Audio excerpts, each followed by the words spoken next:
dark in here. Hello? Can you see me now? Oh, anyway, I'm not John Cena. But anyway, I'm going to make some Chinese barbecue spare ribs. And I have all my ingredients right here. I have sugar. I have garlic powder. It's supposed to be garlic salt, but I like garlic powder better. The Chinese 5-spice. The salt. I used salt. Hoisin sauce. Ketchup. Sherry cooking wine. It was supposed to be Chinese cooking wine or something, but we couldn't find any. And of course, I mixed it all together, and it's like a kind of like a barbecue sauce almost. And then on top of that, we got some country style ribs right there. You can see they're right here. That's what they look like. No bones in them. So we're going to go ahead and I'm gonna wash them off, dry them real good, and then I'm gonna go ahead and put them in a bag and let it marinate. And then tomorrow, or whenever we decide to cook them up, we'll get them all nice and cooked up, and we can try them. The only thing I'm missing is red food coloring. You know, like in the Chinese store or the Chinese restaurants, they're red. You know, they're kind of reddish colored, but I'm not going to put food coloring in it. They're just going to be regular American Chinese, American/Chinese ribs, spare ribs, and without the bone. But anyway, that's our video. Once I get it all done, well, I guess I could, you know, let you see me do it. So here, let me go ahead and I'll go ahead and wash off the ribs here, and I'll put them in the bag or whatever. I'll wash them off really good. I guess I could put them on a bowl or a plate somewhere. The bag's right there. Oh, I was going to dry them off first. Oh. Oops, a little hot water. Alright, wash all the blood or whatever's on there. Pork juice and all that stuff, so it'll work better. And rinse them all off, and then I'll dry them off next. Alright, I'll throw the garbage away so I can have that for another day.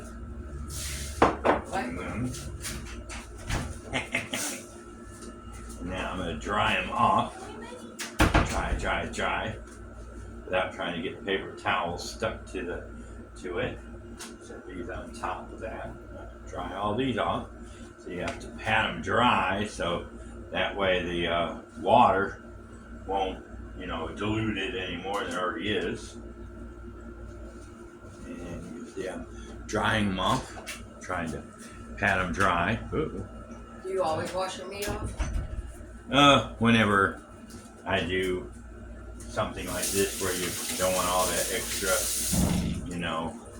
Plus it makes it smell better, especially like if you get meat from a store that's a couple days old, like 3 or 4 days past expiration. That's the best time to get meat, is when you want the most tender and stuff like that, is you get it when it starts turning brown, and then you know, and then what you have to do is rinse them off, because, you know, sometimes, you know, when you get meat, you'll say, no, it stinks, but, you know, if you get them before the due date, then you can put them, you know, it'll be better for you.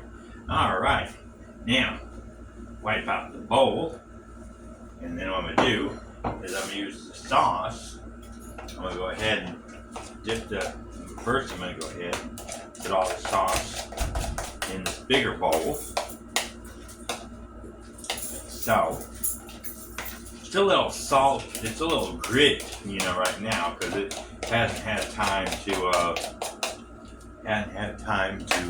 oh, there we go, push back over here where you can see me better. I'm trying to get every bit of the sauce out, because once I get them out of the bowl, or after I get it out of the container here, then I do the meat. Then, now I try to see, there's so much in there, you know, so that's the same thing that I do. See, look at that. There's some right there. All that. Now, try to get all of that flavor out, because I don't want to waste any of it. almost got it all out too. See? Look, it's a lot better. Doesn't have as much noise. So now I'm gonna take and put this over here so I can, now I'm gonna dip all my meat in it. And I'm gonna put all my meat in the bag. See, I need one more thing. Oh, make a video of them before we eat them all up. Alright, now I can put my ribs on the plate here so I can get, and then I can put these in here once I get it dipped up real good. So marinate it the best I can. I'm going to push it in here and squish it down a little bit so it spreads the meat out. I'm going to put it inside the bag. Supposed to be able to, I like it doing it this way. Same as when I do fried chicken or something like that.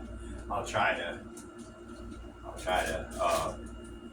do it this way first, and then I squish it down. Like when like how they do when they do the extra crunchy chicken or the extra floury chicken or whatever, where it's nice and crunchy and everything. They double dip it. And most people, they just stick it in there and roll it around and stuff like that. But I like to press the meat down a little bit to where it'll suck up more of that flavor. And that's basically how I do it. This was a kind of a 2 recipe type thing. It was 2 recipes in one. Oh, let me pound out some of that seasoning into the bowl. Don't want to waste it, but Alright, now what I'm going to do is, now I'm going to open up my bag a little bit, move my plate out of the way, and I'm going to open my bag up a little bit, and I'll try to open it up a little bit like that, and then I'm going to scrape all of this into the bag so it'll give me more flavor in there, so you don't want to waste any of it. There we go, get all this in here. There. Good. Get as much as I can. I don't like to waste anything if I don't have to. And that's about almost all she wrote. Tap it in there with my hand so I can get all the rest of it. Yeah, it's almost completely empty. Almost completely empty. Let me see if I can scrape it out. The spatula is not working with me right now. I'm trying to suck it up a little bit. Get it all in there. Well, that's almost got it completely done. See? Almost got it completely in there. But it tastes good and everything. There's thought. Now, put it in the bag, and then you massage it a little bit more with the sauce in there. You try to squeeze as much of that flavor into the meat that you can. So I try to squeeze it as much as you can. I try to tenderize it this way. It makes it more tender and stuff like that if you squeeze it around a little bit. So I squeeze it really good so all the flavor will be pressed into the meat. And then that should be enough. Now let some of the air out. Press out as much of the air as I can. So that way it'll you get less, you'll get more of that flavor there. Then what you do is you pound down a little bit and get both the sauce and the flavor down over the top of the meat. Then you wrap it around the meat like this to make it more packed, almost like how they do the how when you go to you get a tenderloin, like the pork tenderloin, it's like all like that, and they marinate it like this. So I'm gonna put it on this plate here, so in case there is a leak or something, it won't go all over the place.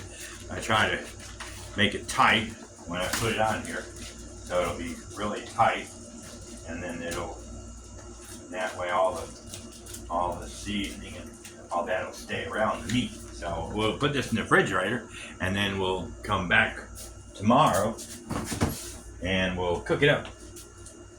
Let's see, put this up here out of the way. There we go. Now, I used two different recipes. One recipe was Daddy's Barbecue. This guy that had been cooking for like 50 some years or 90 some years. I forget what it was, because he started when he was a teenager, like maybe 20 or something like that, and he got awards and stuff like that for it. He serves in his restaurant, and it said My Daddy's Barbecue or Ribs or whatever was his thing. And he basically, instead of the powder, he used the salt. But I said there's no sense in me using this that much. I mean, a certain amount of salt, because I think you had to have 1 or 2 tablespoons of salt.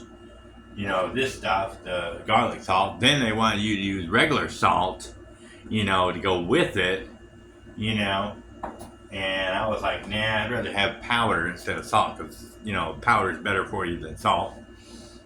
But I did want to try to use what was in the ingredients. Then the Chinese 5 spice, seasoning, I put that in there. And then this was in one ingredient. The ketchup was in one recipe, but in the other recipe, they took the ketchup out and used the Hoisin sauce. And then instead of the sherry cooking wine, it was supposed to be Chinese cooking wine, but I couldn't find that. We didn't have a Chinese department. You had a little bit of Chinese, but it wasn't really that much. It was more like Hoisin sauce and duck sauce and stuff like that, but they didn't really have any Chinese wine. So I had to substitute and put sherry instead. And then, of course, the sugar. You have to put the sugar in there. And so that was, what I used. And I could have tried other ingredients to make it a little bit different, but I wanted to try to get it as close as I could to actual Chinese cooking. Like the Chinese spare ribs. But anyway, like I said, I didn't use the food coloring because I didn't want to make it red. I just make an American Chinese version. So, yeah, we'll go ahead and do that. We'll let it marinate overnight, and then we'll cook it tomorrow for dinner, and we'll see what it comes out to taste like. And I wanted to get the boneless instead of the bone in it, because I didn't want to break my tooth or something like that. I already got a couple gone, and a bunch of them broke, or one broke and a bunch of them are gone. But anyway, that's our video. And if you want to make your own Chinese ribs or whatever you want to make, that's great. But anyway, that's our video. I'm Kippy Love for the Love Family channel, and have an awesome day and perfect and all that stuff. And and I do have an audience member in my cooking show here. There she is. She got so bored with the program she fell asleep. Yeah. But anyway, if I had some catnip, I'd put some of that on the ribs, and that'd be really good. But anyway, that's our video. Bye.